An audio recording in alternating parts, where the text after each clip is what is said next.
Hello friends, इस video में हम BA part 3 political science honours paper 7 के कुछ इंपॉर्टेंट क्वेश्चन आंसर देखेंगे जो एग्जाम में हमेशा पूछे जाते हैं। अगर आप इतना ही क्वेश्चन की तैयारी कीजिएगा तो 100% आप इसी क्वेश्चन से एग्जाम में लिख सकते हैं। बल्कि जो भी 4 या 5 क्वेश्चन आपको एग्जाम में लिखना होता है इसी से आएगा, इससे बाहर क्वेश्चन नहीं आएगा। और हम ये भी बात करेंगे कि आंसर आपको किस प्रकार से लिखना चाहिए कि एग्जाम में अच्छे से अच्छे मार्क्स मिले।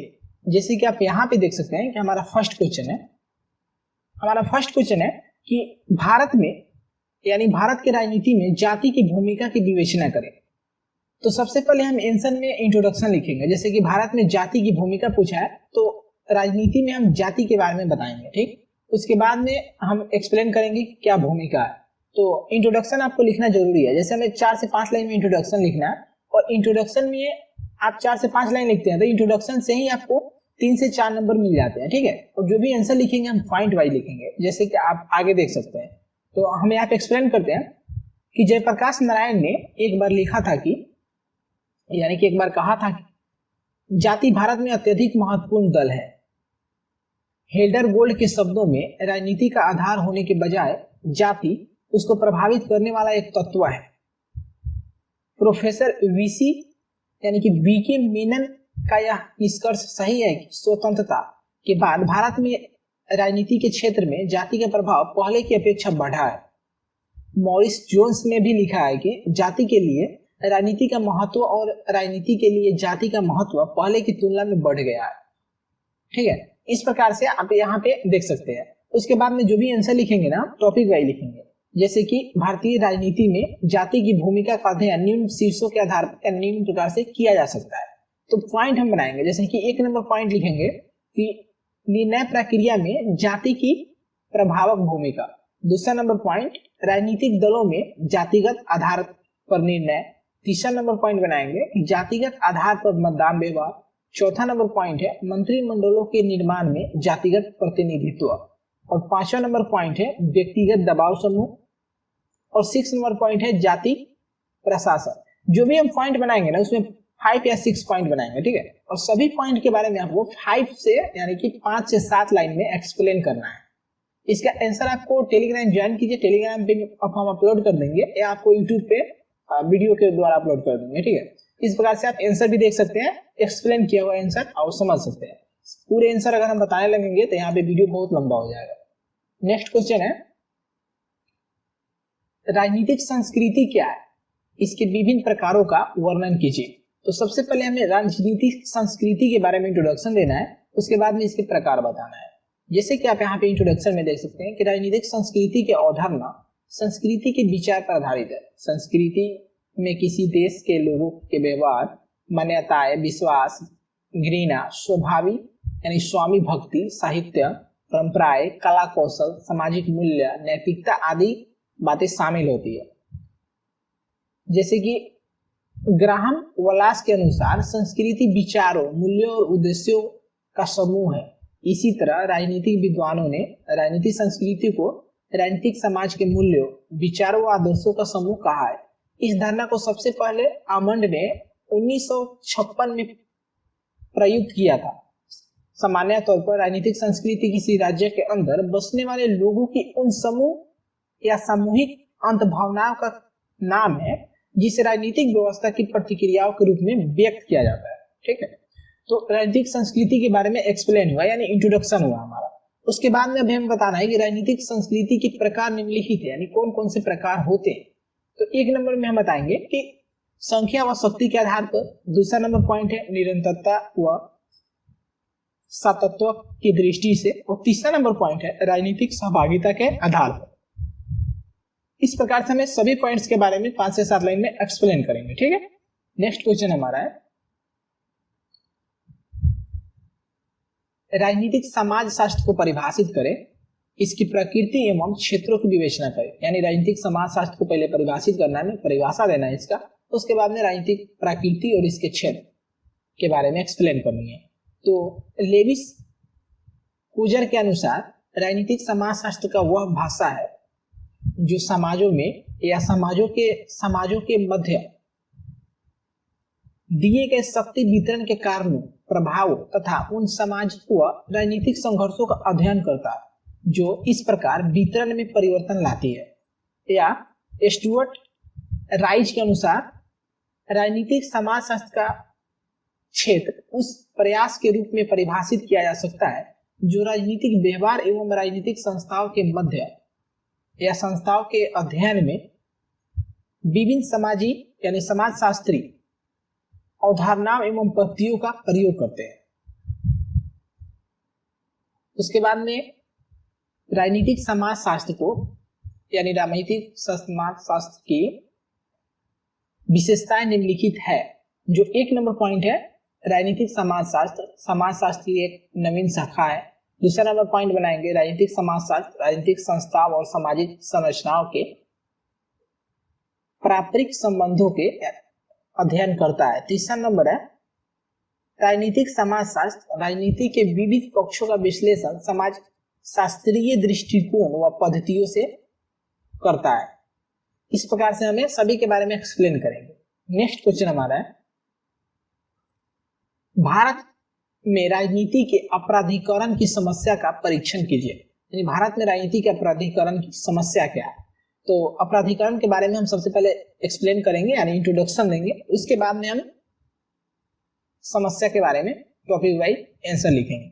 सबसे पहले कि राजनीति का अपराधीकरण का तात्पर्य राजनीतिक व्यवस्था में अपराधियों, कानून तोड़ने वालों और भ्रष्ट व्यक्तियों की घुसपैठ से जो देश और उसके नागरिकों की कीमत पर अपने हितों को आगे बढ़ाने के लिए अपनी शक्ति और प्रभाव का उपयोग करते हैं।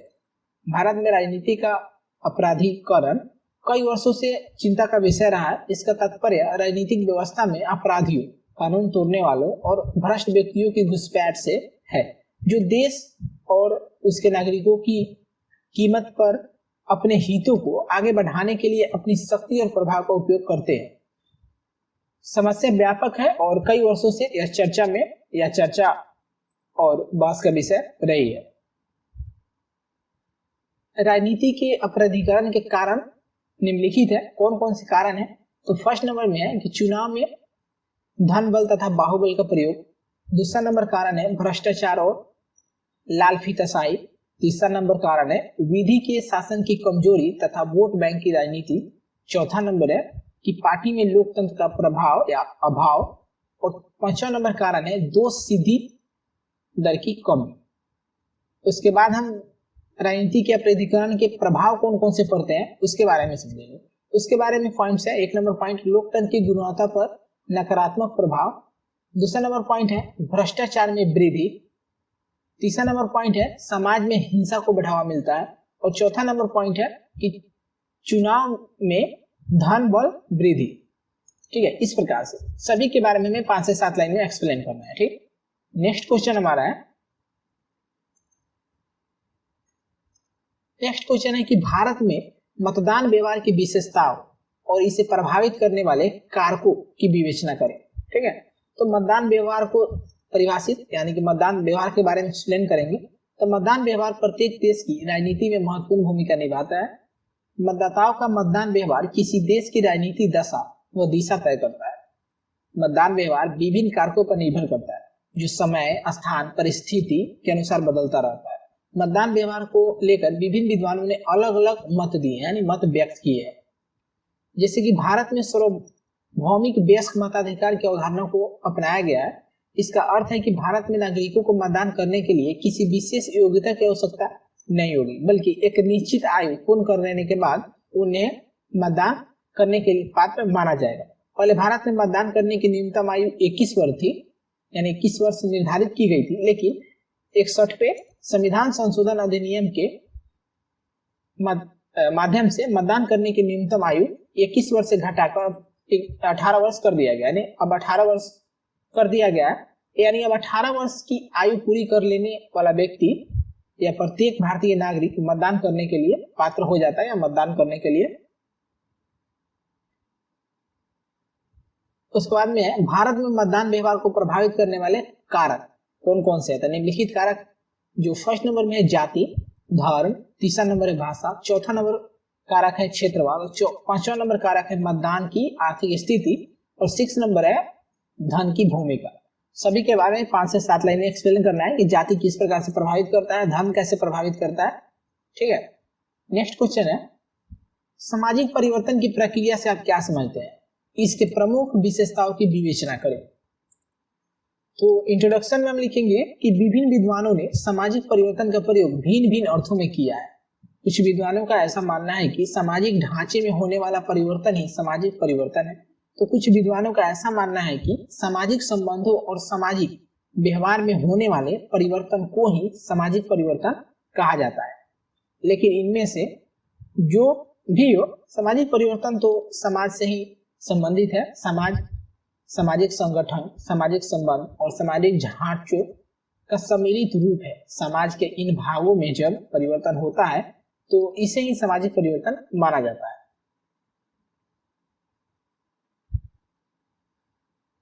जैसे हम डेविस के अनुसार समझे तो सामाजिक परिवर्तन से हम केवल उन्हीं परिवर्तनों को समझते हैं जो सामाजिक संगठन अर्थात समाज की संरचना और कार्यों से घटित होता है। ठीक है, इस प्रकार से आप कोटेशन कहते हैं, हमें ऐसे आपको लिखना है, क्योंकि आप 2 ही लाइन का होता है ना, तो फिर भी 1 नंबर आराम से आप इसी पर मिल जाएगा, आपको 1 से 2 नंबर इसी पे मिल जाता है। ठीक है, नेक्स्ट क्वेश्चन, नेक्स्ट पॉइंट है हमारा, जैसे कि सामाजिक परिवर्तन की प्रक्रिया बताना था। तो सामाजिक परिवर्तन की प्रक्रिया है निम्नलिखित है, कौन कौन से है। तो 1 नंबर में क्रांति के रूप में, दूसरा है चक्रीय प्रक्रिया, तीसरा है विकासवादी प्रक्रिया, चौथा है अनुकूलन के रूप में प्रक्रिया। ठीक है, सभी के बारे में 5 से 7 लाइन में एक्सप्लेन करना है। ठीक, उसके बाद हमारा सामाजिक परिवर्तन के प्रमुख विशेषताएं कौन से थे, विशेषताएं निम्नलिखित है। तो 1 नंबर में है सामाजिक संरचना में परिवर्तन ही सामाजिक परिवर्तन है। दूसरा नंबर पॉइंट, सामाजिक परिवर्तन सामाजिक और सांस्कृतिक दोनों होता है। तीसरा नंबर पॉइंट, आम आदमी के संबंध में होने वाला परिवर्तन सामाजिक परिवर्तन है। चौथा नंबर पॉइंट, सार्वभौमिक परिवर्तन है। और 5वां नंबर पॉइंट, सामाजिक परिवर्तन की एक निश्चित गति होती है। सभी के बारे में 5 से 7 लाइन में हमें एक्सप्लेन करना है। ठीक, नेक्स्ट क्वेश्चन हमारा है, पश्चिमीकरण से आप क्या समझते हैं, इसके प्रमुख विशेषताओं का वर्णन कीजिए। तो पहले हम पश्चिमीकरण के बारे में एक्सप्लेन करेंगे। तो पश्चिमीकरण में भारतीय समाज में होने वाले उन सभी परिवर्तन को सम्मिलित किया गया है जो पश्चात सभ्यता से प्रभावित होकर यानी प्रभावित हुए हैं। एम.एन. श्रीनिवास ने अपनी पुस्तक आधुनिक भारत में सामाजिक परिवर्तन, जो उनका पुस्तक है आधुनिक भारत में सामाजिक परिवर्तन, में अंग्रेजों के लंबे समय तक शासनकाल के दौरान भारतीय समाज में संपर्क होने के कारण जो परिवर्तन समाज और संस्कृति में उत्पन्न हुए हैं, उस प्रक्रिया को पश्चिमीकरण के रूप में समझाया है। ठीक है, और एम.एन. श्रीनिवास के अनुसार मैंने पश्चिमीकरण शब्द को अन्य स्थान पर ब्रिटिश राज्य के 150 वर्षों के शासन के परिणाम स्वरूप भारतीय समाज और संस्कृति में उत्पन्न हुए परिवर्तन के लिए योग्य किया है और सब औद्योगिक संस्थाओं, विचारधाराओं और मूल्य विभिन्न स्तरों पर उत्पन्न होने वाले परिवर्तनों को सम्मिलित किया है। ठीक है, उसके बाद हमारा पश्चिमीकरण के प्रमुख विशेषताएं कौन कौन से है, विशेषताएं निम्नलिखित है। 1 नंबर पॉइंट में है नैतिक तटस्थता, दूसरा नंबर पॉइंट है मानवतावाद, तीसरा नंबर पॉइंट है समतावाद, चौथा नंबर पॉइंट है सामाजिक सुधारों की शुरुआत और 5वां नंबर पॉइंट है चेतन अचेतन की प्रक्रिया। सामाजिक सुधार मतलब कि जो दास प्रथा चल रहा था या सती प्रथा चल रहा था, बाल विवाह चल रहा था, इन सभी के बारे में कुछ सुधार हुए जो अच्छे हैं। तो इन सभी के बारे में 5 से 7 लाइन में आपको एक्सप्लेन करनी है। ठीक है, नेक्स्ट क्वेश्चन हमारा है, राजनीतिक विकास से आप क्या समझते हैं, इसके प्रमुख विशेषताओं की विवेचना करें। तो हमें राजनीतिक विकास के बारे में समझाना है पहले। तो राजनीतिक विकास की अवधारणा एक जटिल अवधारणा है, इसका कोई सर्वमान्य व सामान्य अर्थ निकालना असंभव है। राजनीतिक विकास को साधारण तौर पर विकास की अवधारणा से संबंधित करके यह निष्कर्ष निकाला जाता है कि राजनीति के क्षेत्र में आगे बढ़ना ही राजनीतिक विकास है। इस अर्थ में यह प्रगति सूचक है, इसे राजनीतिक परिवर्तन भी कहा जाता है। आमंड व पोवेल के अनुसार राजनीतिक विकास राजनीतिक संरचनाओं का अभिवृद्धि, विभेदीकरण व विशेषीकरण तथा राजनीतिक संस्कृति का बढ़ता हुआ लौकिकरण है। ठीक है, इस प्रकार से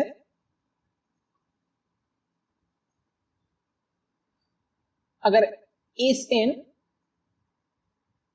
एसन इजेन स्टेट के अनुसार अगर समझे हम, तो राजनीतिक विकास के अंतर्गत एक राजनीतिक व्यवस्था की विभिन्न परिवर्तनशील राजनीतिक मांगों और संगठनों को आत्मसात करने की योग्यता शामिल है। इसके अंतर्गत उन नवीन और परिवर्तनशील समस्याओं को हल करने का वह कौशल भी शामिल है जिसे राजनीतिक व्यवस्था जन्म देती है या जिन्हें इसे बाह्य स्रोतों से आत्मसात करना पड़ता है।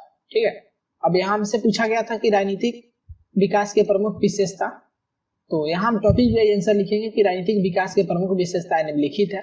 एक नंबर टॉपिक बनाएंगे सामान्यता के प्रति सामान्य दृष्टिकोण, दूसरा नंबर पॉइंट राजनीतिक व्यवस्था की क्षमता, तीसरा नंबर पॉइंट विभिन्नीकरण और विशेषीकरण। सभी के बारे में 5 से 7 लाइन में एक्सप्लेन करेंगे। ठीक, अब हमारा नेक्स्ट क्वेश्चन है राजनीतिक आधुनिकीकरण से आप क्या समझते हैं, इसके प्रमुख विशेषताओं की विवेचना करें। तो राजनीतिक आधुनिकीकरण के बारे में एक्सप्लेन करेंगे। राजनीतिक आधुनिकीकरण की संकल्पना उस राजनीतिक परिवर्तन की स्थिति की ओर निर्दिष्ट करती है जो विशेषकर आधुनिक काल में यूरोपीय देशों में और फिर हाल ही में वर्षों में विश्व के अन्य देशों में हुआ। राजनीतिक आधुनिकीकरण की अवधारणा का संबंध राजनीतिक व्यवस्था के संपूर्ण रूपांतरण से है। ठीक, अर्थ की दृष्टि से राजनीतिक आधुनिकीकरण राजनीतिक विकास के व्यापक अवधारणा है। राजनीतिक संचालन तथा आर्थिक विकास के फलस्वरूप हुए राजनीतिक परिवर्तन को सामान्यतः राजनीतिक आधुनिकीकरण कहा जाता है। मतलब कि अभी के समय में जो लगभग 20 वर्षों में 20 से 30 वर्षों में अंतराल में राजनीति में क्या क्या परिवर्तन हो रहे हैं उन सभी को हमें राजनीतिक आधुनिकीकरण में इंक्लूड करना है। ठीक है, जैसे कि हटिंगटन के अनुसार आधुनिकीकरण एक बहुदलीय प्रक्रिया है जो मानव की गतिविधियों व विचारों के सभी क्षेत्र में परिवर्तन से संबंधित है। अब राजनीतिक आधुनिकीकरण की प्रमुख विशेषताएं कौन कौन से हैं इसके बारे में हम समझेंगे। एक नंबर में है कि शक्तियों का विकेंद्रीकरण यानी कि केंद्रीकरण। दूसरा नंबर पॉइंट है समाज के लिए राज्य की अधिक पहुंच। तीसरा नंबर पॉइंट है केंद्र और परिसर के बीच बढ़ती बातचीत। चौथा नंबर पॉइंट है सत्ता का स्थानांतरण यानी स्थानांतरण, जो एक हाथों से दूसरे हाथों में सत्ता जाती है, इसके बारे में। पांचवा नंबर पॉइंट है राजनीतिक गतिविधियों का पृथकीकरण विशेषीकरण। और छठा नंबर पॉइंट है राजनीतिक जन भागीदारी बढ़ाना। इस प्रकार से हमें सभी के बारे में 5 से 7 लाइन में हमें एक्सप्लेन करनी है। ठीक, नेक्स्ट क्वेश्चन हमारा है राजनीतिक सामाजिकरण क्या है, इसके विभिन्न अभिकरणों की विवेचना करें। राजनीतिक सामाजिकरण के विभिन्न अभिकरण कौन कौन से हैं इसके। तो राजनीतिक सामाजिकरण वह प्रक्रिया है जिसके द्वारा राजनीतिक संस्कृतियों को बनाए रखा जाता है और उसमें परिवर्तन भी किया जाता है।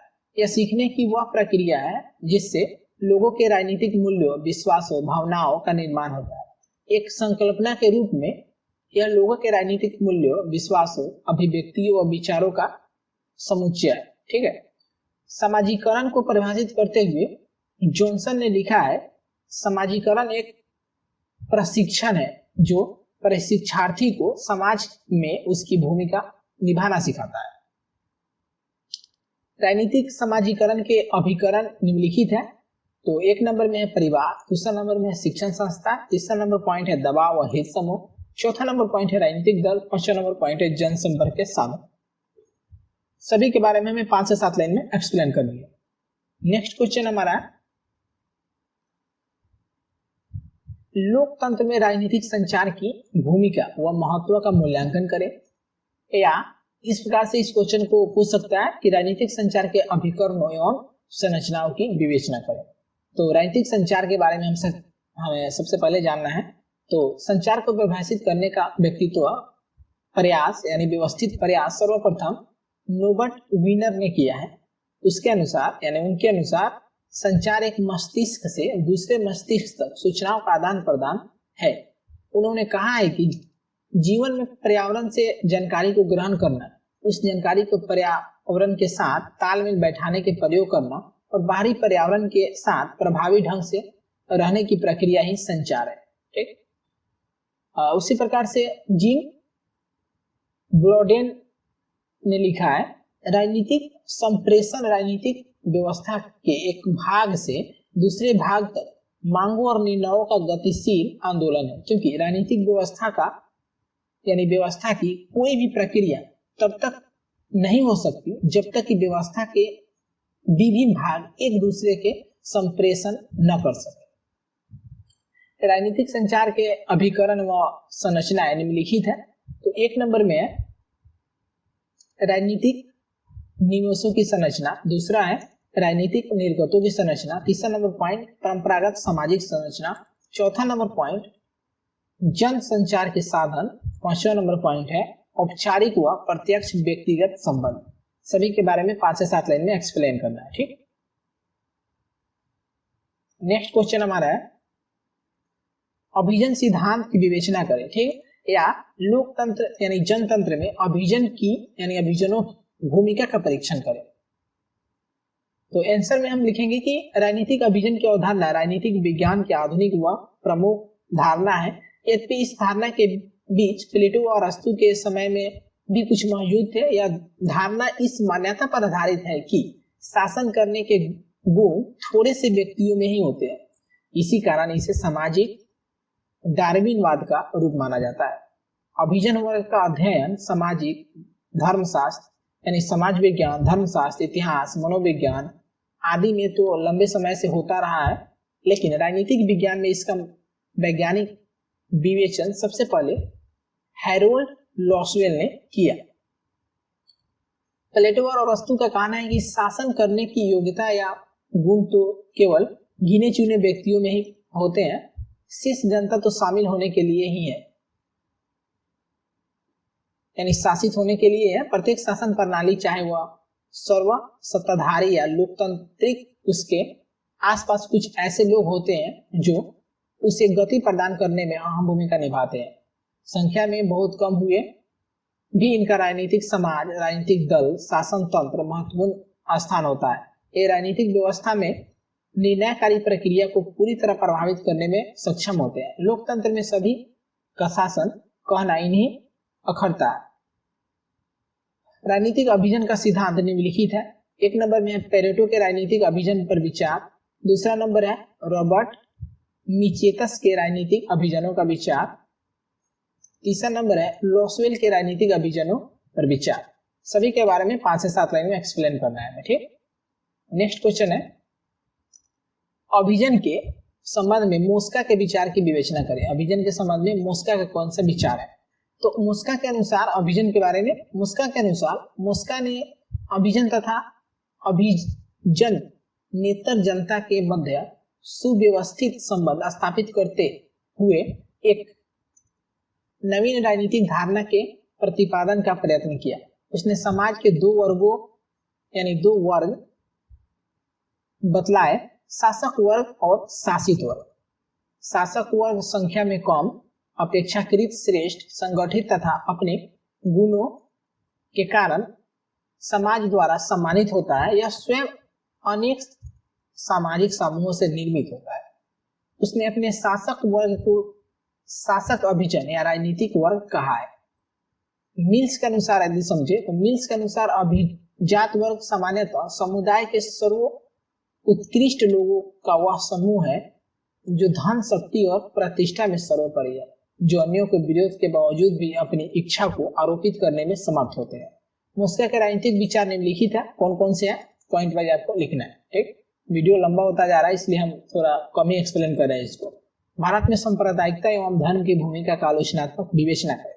सांप्रदायिकता और धर्म भारत को किस प्रकार से प्रभावित करते हैं इसके बारे में आपको बताना है।